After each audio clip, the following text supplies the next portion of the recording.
Hello, everybody. Welcome to my first ever review of the Wheel of Time series by Robert Jordan, finished by Brandon Sanderson. The wheel weaves as the wheel weaves. And today I have for you book one in this, 14, 15 book series, Wheel of Time, Eye of the World by Robert Jordan. Before I get into it, I will say, there's a lot to be said, but to give you a quick little rundown, Robert Jordan was born October 17th. For instance, my mother was born on the 18th, though 4 decades later. He was born, uh, was it, I think it was 1948. He unfortunately he had a rare blood disease and died to those in September of 2006, of which I was 5 years old and had never heard of this series. He also is a veteran. He was a veteran. He fought in Vietnam. He also, before writing this series, for a time, was a nuclear engineer. So this man lived a full life. And he passed away, sadly.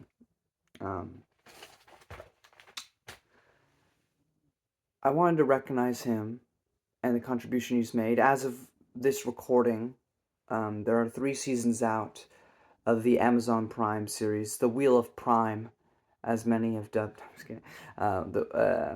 The Wheel of Time on Amazon, which, as of the 3rd season, is kind of adapting the 3rd and 4th book in one, basically. So we'll see if I ever review that series. If I just skip out, I did Rings of Power, so maybe I should do Wheel of Time too. I don't know. I guess we'll see.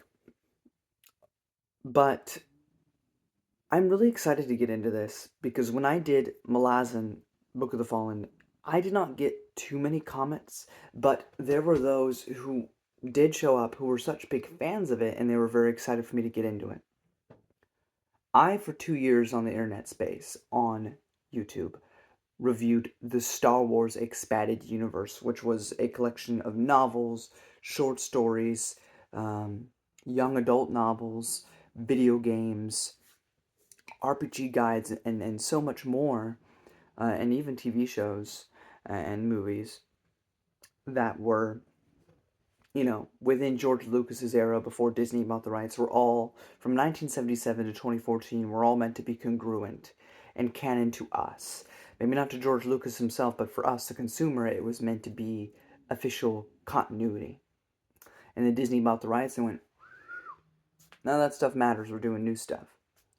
And I say all that to say that when I go on YouTube, or when I find an article, and it's by somebody new, that has not gotten into the expanded universe, I get to kind of vicariously live through them each time I find somebody new that's getting into the series.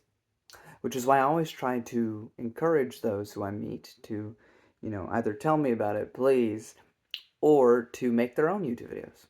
I want to hear, I want to see your thoughts, even if I vehemently disagree with them. Because I just need to experience, because you can never experience a world the same way as you did the first time again.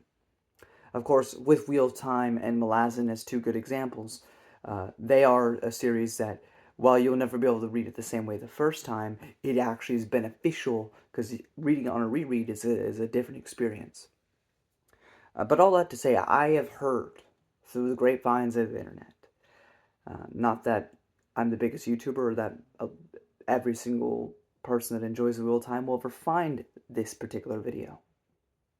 However, I do have heard that the Wheel of Time fandom is one of the strongest in terms of absolutely loving the series that they love, faults and all. And they are always, always, always, always extremely excited to find something new, because I am quite ignorant of the majority of this story. The things I know for sure, which is kind of spoiled because you just, when the series has been around so long, Rand, Matt, and Perrin. Big 3, right? I I know that Rand is the chosen one. I know that going into it. I can't avoid it. It's kind of just out there on the internet. I know that there is an ultimate dark one. I know that Brandon Sanderson finishes the series. Beyond that, I do not know anything about it. So I'm going to fresh and blind. And I know so many fans, like myself, when it comes to the Star Wars Expanded Universe, love when that happens. I don't plan on bashing what you love. I do plan on being honest with my thoughts at any given time. Will a reread perhaps change my perspective on certain parts? Absolutely. But I'll be honest and forthcoming with whatever I believe on a first read through. Um, in my opinion, may just be factually wrong. And we can talk about that in the comments. In fact, I would love to talk to you about it in the comments. But all that to say, I'm really excited to read this because I know as I get more into fantasy, Lord of the Rings and Wheel Time, those are like the two things that are always mentioned. That if I'm going to call myself, an aficionado of fantasy, then I'm almost obligated to read this series. Um, all that to say, I really enjoyed this book without spoilers. I will say, the first 200 to 300 pages, I was getting worried. I was getting worried I was going to have to be a Debbie Downer because besides a few moments within those 300 pages, I was not feeling it. I really was not getting it. I didn't enjoy Robert Jordan's prose. I didn't. I have no quantifiable reason to really explain why I wasn't enjoying it. I guess part of it is that it felt derivative, which is very much the point of this book. It felt like Lord of the Rings from the Migrol or the whatever they're called, the that were just basically the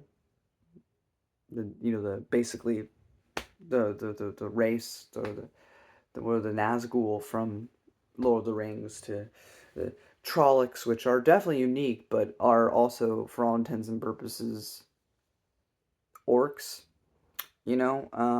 A lot of other things that just made it been here, done that, but also it's unfair because this series would have been written for a lot of things I've read now where this has kind of become a trope.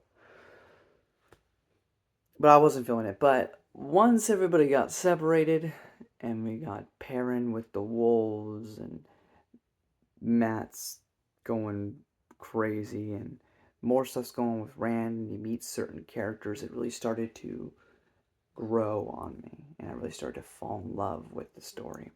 But the story ultimately leads to, or ultimately begins with, without too much spoilers, this village, Two Rivers, um, as Trollocs attack, and a group of people have to go on an adventure, basically.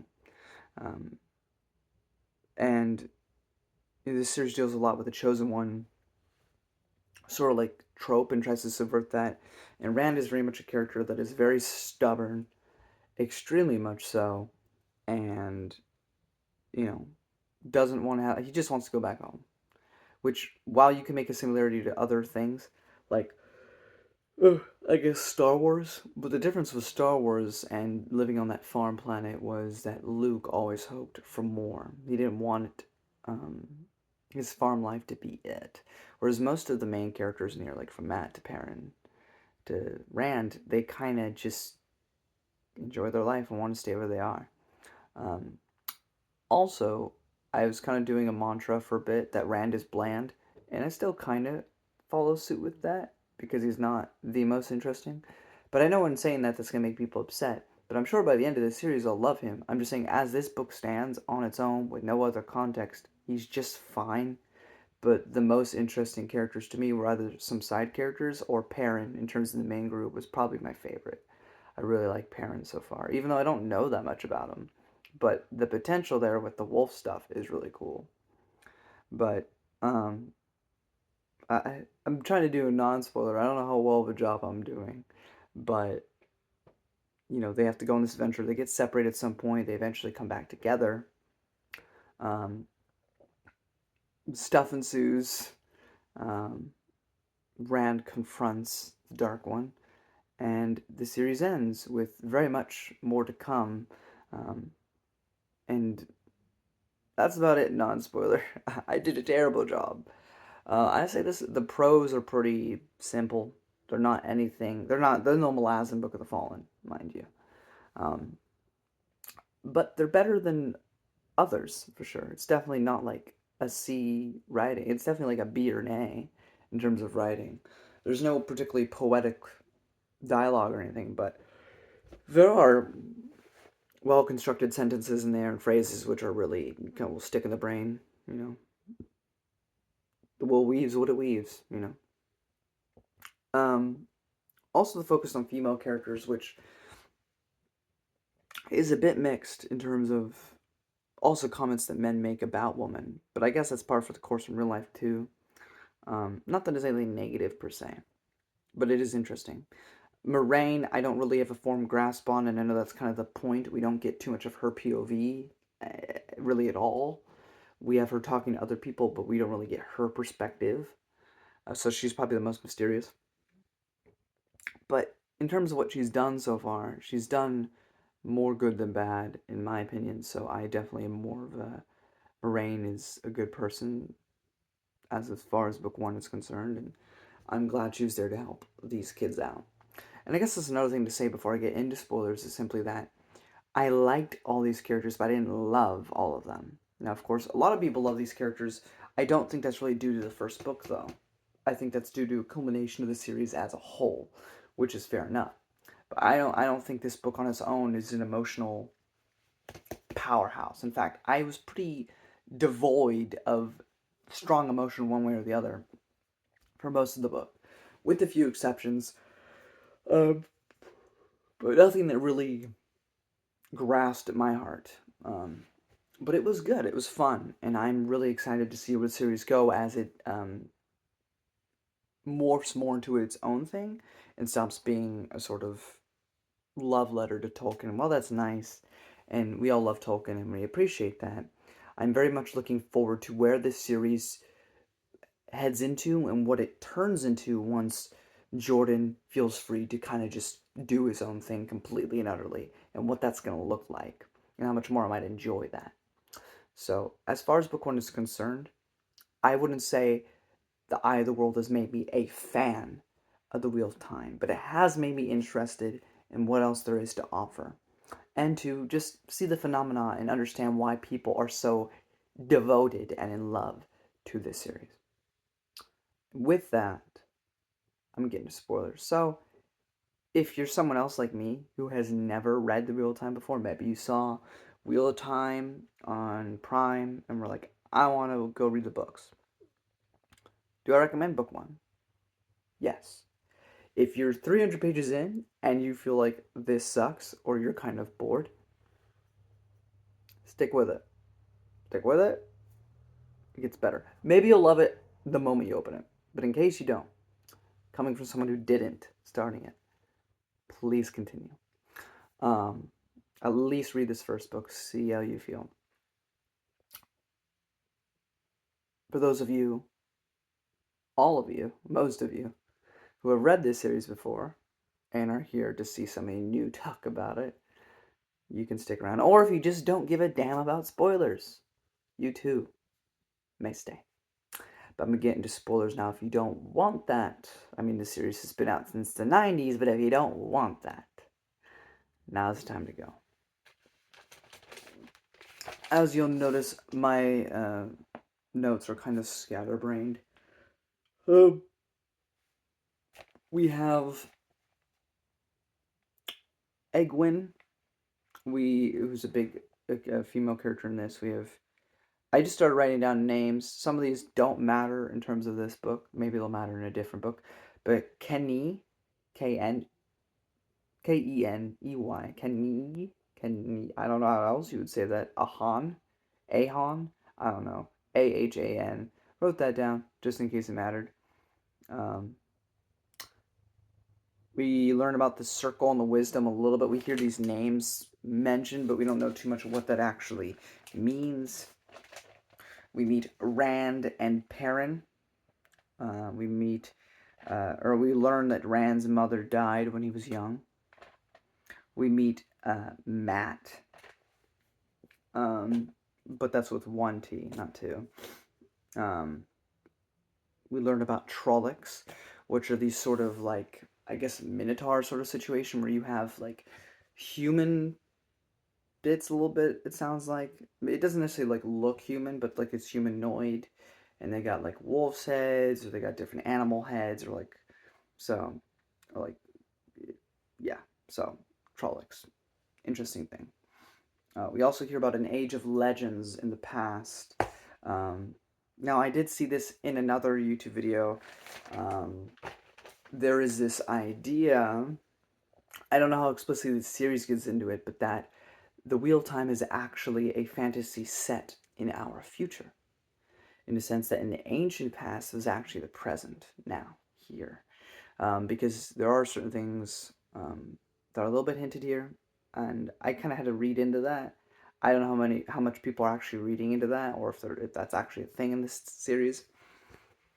But there was a theory running that from some YouTube videos I saw that only spoiled book one, that the world used to look like ours. It was more technologically advanced. There's no magic, but we'll see if that carries through the series or if that's just more of a fan thing. Or just a deranged that YouTube person thing. I don't know. But we also learn of the Dark One, which is basically Shaitan, Shaitan, Satan. You get it. We also learn of the Forsaken. Oh, I should say, this edition of the book was not in the original edition of the book. This edition has a chapter prior to the prologue to the actual book, which is what I'm reading, or what this section of the notes is. We hear about these warriors of light. We meet Lews Therin, Telamon, the dragon, who was corrupted by this Dark One and killed everyone he knows and loves.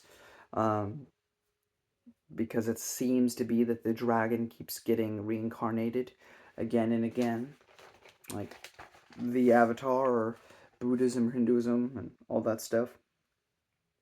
But then we get to the prologue about Shaitan and the Taint. And this is where I think the Dark One is talking to this previous dragon. It says, "You and I have fought 1,000 times." And then we cut to the Two Rivers group, and we meet Tam and Moraine. There seems to be this sort of war rising with this character named Logain, who is another possible dragon, which I also think is really interesting for this universe. Because you read something like Game of Thrones, which is very grounded, the magic is very minimal. Or you read something like Lord of the Rings, where there is magic, but it also isn't commonplace, it's not every day. Or you have something like Malazan, where I guess that is a better example in terms of people know for a fact that gods exist in Malazan Book of the Fallen. People know for a fact that magic exists. It is a normal part of at least a soldier's day, you know. So that is something interesting there. But in terms of this world, it is like an absolute fact that Satan exists.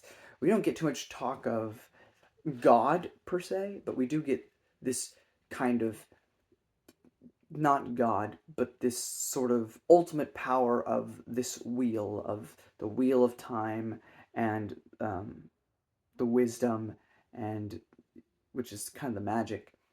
And everybody knows for a fact that these things exist. People know that there is a chosen one, a prophesized Messiah who is meant to come back. But also, like the book of Revelations of the Bible, you have these things where there's all these kind of like antichrists, these false prophets, these liars, these deceitful And not all of them are necessarily liars, but people that aren't actually the chosen one, meant to save the world from darkness.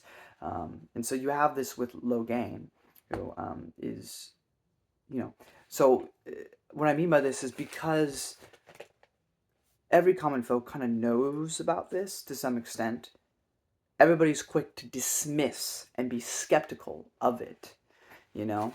Um, which is why I'm not gonna, I don't try to use stuff that I believe to talk during these fictional things, because these are fictional things. These are meant to be talking about fictional things.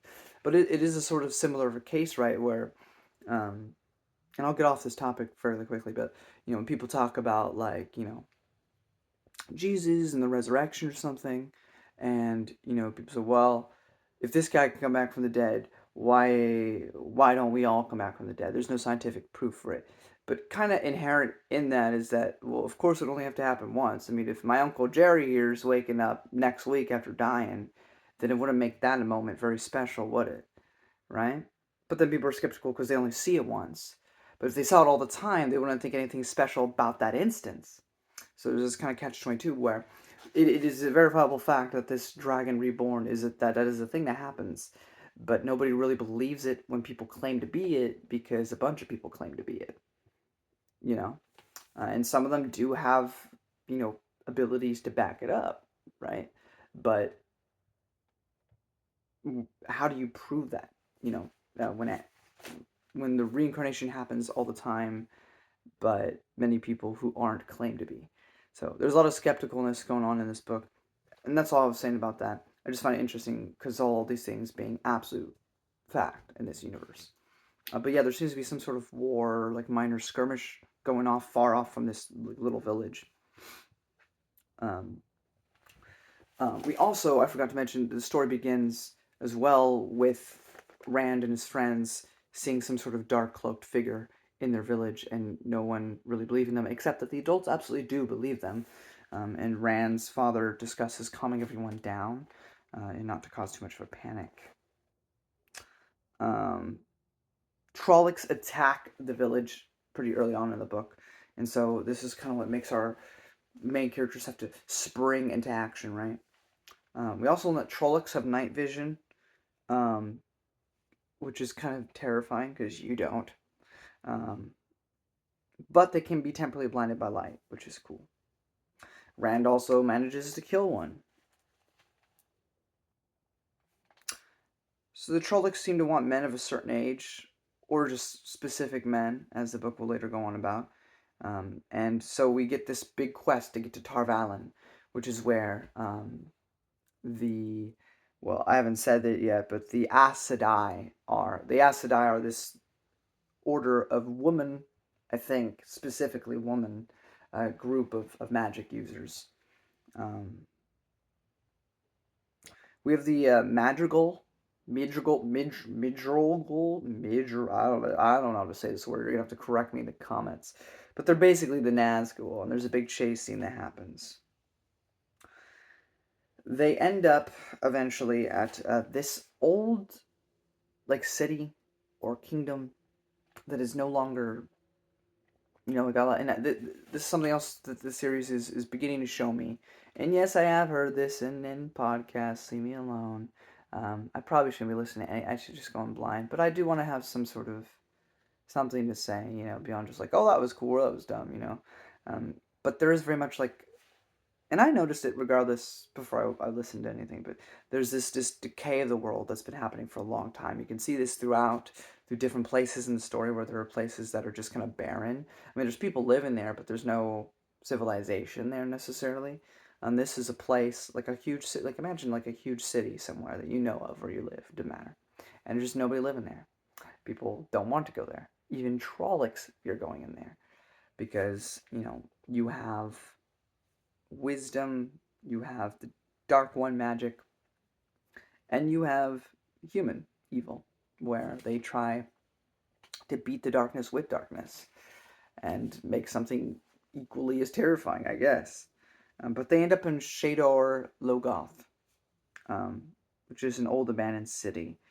And might I say that for this first book, I don't know what they're like by the time that Brandon Sanderson finishes this series, But my golly, are they all so stupid? I mean, Matt's the stupidest. Matt's like, hey, I know we got Trollocs like outside the walls, and it's abandoned. And yeah, I mean, I know the Trollocs are scared of this place for some reason, but how about we go and explore? We don't got video games, we don't got books, but you know what we do got? Our feet. Let's go walk around and explore this place. No, thank you. Though I'm a hypocrite because like an abandoned building, I would absolutely love to explore. I love like those YouTube videos where you find like abandoned malls and stuff, and you so maybe I'm just dumb because maybe I would do the exact same thing, but probably not if I was immediately in danger. Like if I was being chased by a serial killer, I probably wouldn't jump into an abandoned mall. But that's just me. That being said, so they all go when they look around and they meet this character named Mordeth, and he's kind of a weirdo, to say the least. I haven't mentioned Neneviv. I don't know how to pronounce these names, but she has a discussion with Moraine that I thought was really interesting. Um, and this is also after this, um, where Matt kind of this guy Mordeth is like, oh yeah, just look, I'm just plundering. I'm a bandit. I'm just taking these treasures. But listen, if you want to take some, I mean, be my guest. And Matt touches a dagger. They learn that this guy is bad, and eventually he gets. When Moraine and everyone shows up, he's gone. Yeah, don't have to worry about him anymore. Um, so after that, other things happen. The group splits up, and then we have our couple different pairings. And we have Egwin and Perrin. They meet up. They're together, and then it's Egwin, Perrin, Matt, and Rand, and then Matt, Rand, and Tom, and Moraine, and Nineveh, and someone else I'm forgetting. But anyway, so it's Egwin and Perrin. They meet back up, and they meet Elias, Bachera, and this is when I started to get into it, like really get into it, because I love this guy. He is best buddies with wolves. He's got like wolf eyes. Um, the wolves, they don't speak. They kind of like think thoughts to you, kind of like a feeling that you just kind of like interpret as like, oh, this is what they're telling me. But Perrin can hear them. Perrin can be like Laius with the wolves, which I think is really cool. Um, they also go to this Tinker's Circus, basically, um, which I thought was kind of interesting because they're like pacifists. Yeah, and they discuss the ways of the leaf, which are basically just pacifism. Um, and what I also like, I think I wrote down notes. So we'll get to it. Um, Tom mentions to Rand. I don't think I've even brought up Tom before, but Tom mentions to Rand and Matt about his nephew Owen, and then Tom seemingly dies for the boys because another dark friend shows up, and or not a dark friend, Midrigal, whatever, and he goes to defend them so they can run off. And he's seemingly dead, but they didn't give us a scene of him dying. So until told otherwise, he's not dead because that's how stories work. Just like Gandalf. So the time to give me a description of the death, it didn't happen. Um, we learn about Arthur Hawkwing, who's a past king. We also learn that Perrin either loves or very much likes Egwin. Hopper wolf sacrifice. Oh man. Oh man, that was one of the few times I felt something in this book emotionally. I was like, no, not Hopper. He basically saves Perrin at one point, and oh boy. Especially because Hopper was like, yeah, we should just like kill this kid earlier on. It's a simple thing, but it was effective. It worked. It worked on me. I also really love this little exchange between Elias and Perrin, because Perrin, he has his axe, and he like this whole thing about him not wanting to use it.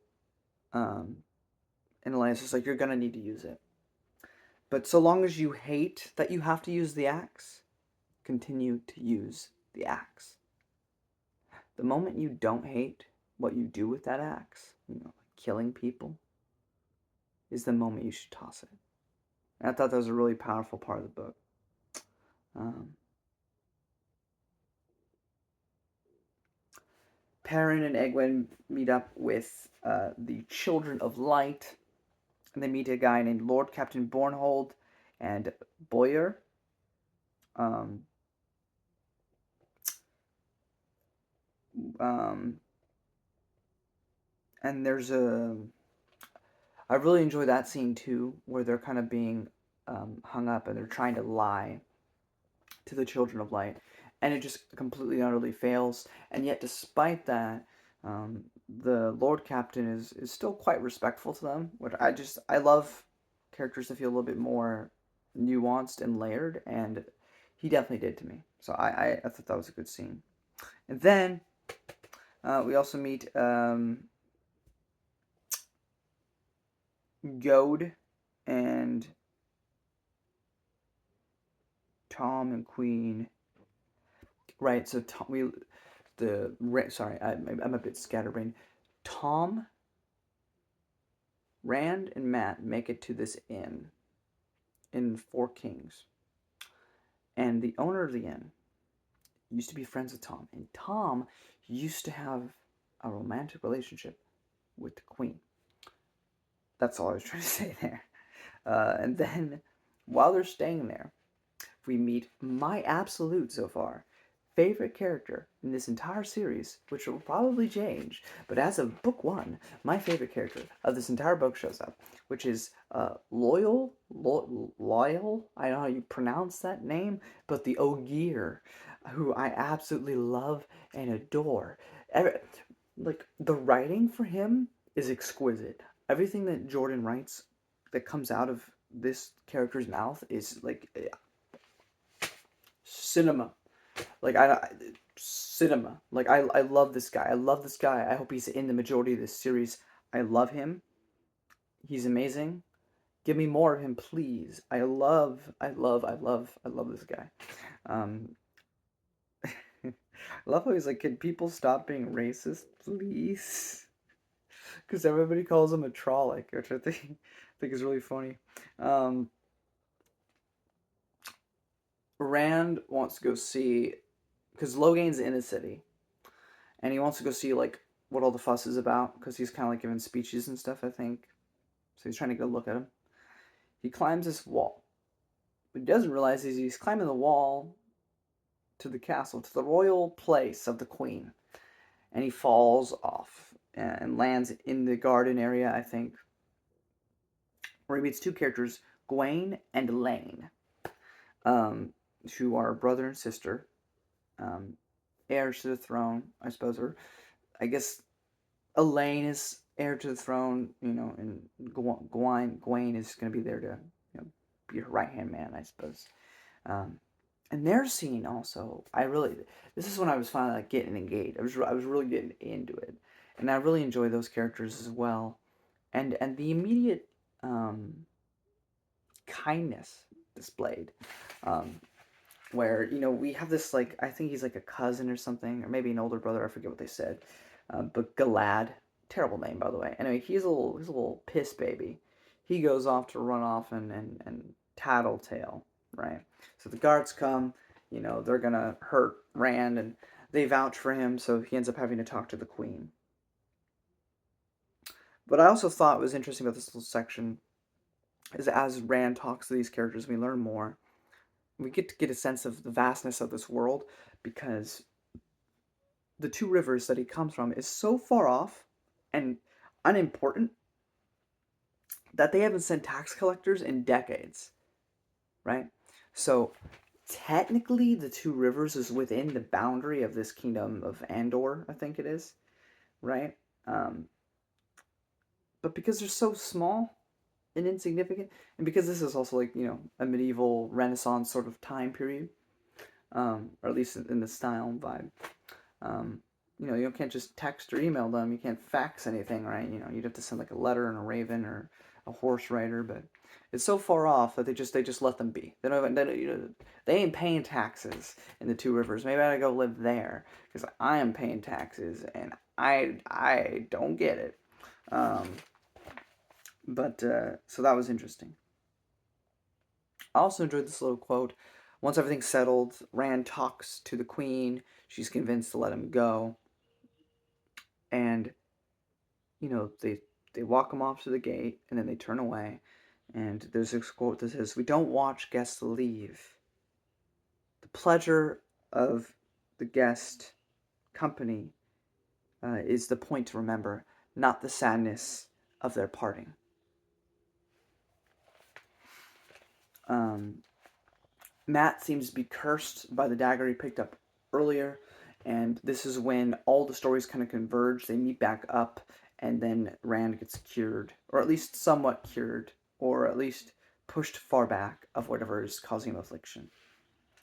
We also learned essentially, at least for this book, the plan of the Dark One is to blind the eye of the world and kill time itself, which is quite interesting.